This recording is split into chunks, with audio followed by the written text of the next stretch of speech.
I think you probably must read about the situation in Hungary and the current state of democracy or the deficit of democracy. What is your opinion on Yeah, Hungary? I mean, I don't think, unfortunately, Hungary has gone from being an outlier to being a trendsetter.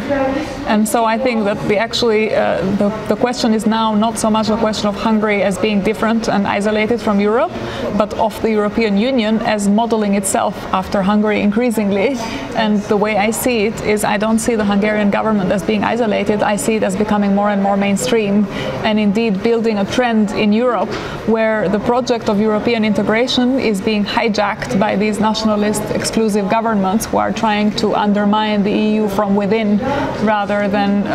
exiting it as they did with Brexit, because they understood that this was not in their interest, and so what was in their interest was to actually destroy the project. And so I think that Hungary is now a vanguard. It's not, it was often thought of as an outlier, as illiberal or as deficit democracy, but I don't think it is that anymore, because I think now the entire EU, you can see it in Italy, you can see it in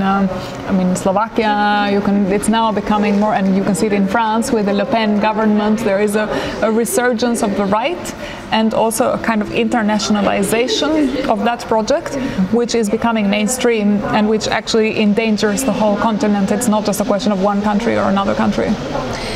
Do you have any suggestions or ideas how could we, as like a European community, deal with that?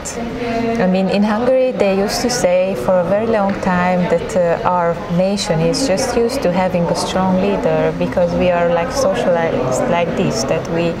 after a while, we need our cage back. I don't know what's the situation. Yeah, I don't think that's the case, and I don't think we should essentialize about countries in that way to say that one needs a strong leader, because I don't think Western Europe is immune from authoritarian deviations of their democracy, and I don't think there's anything in any democracy that makes them resilient forever. In a way, democracy is a project that needs to be constantly renewing itself and engaging critically and reinventing itself as well and adapting to the challenges. I worry that the people who are resisting these right-wing,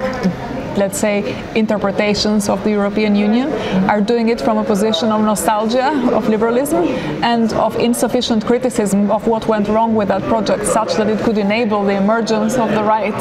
And what we need to be able to resist those right-wing internationalization efforts is to have an alternative,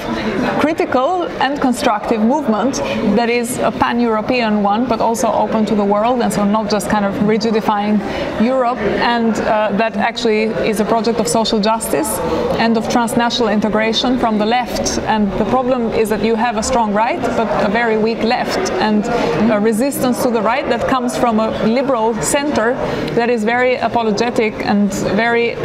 unwilling to criticize itself and to reflect critically about Europe, whereas Europe, I think, now is at a point where it really needs to reinvent itself in a progressive direction, but with a lot of criticism as well. So it's more a question of how you distinguish between this kind of the criticisms that are reactionary and the criticisms that are progressive to be able to renew the project for the continent.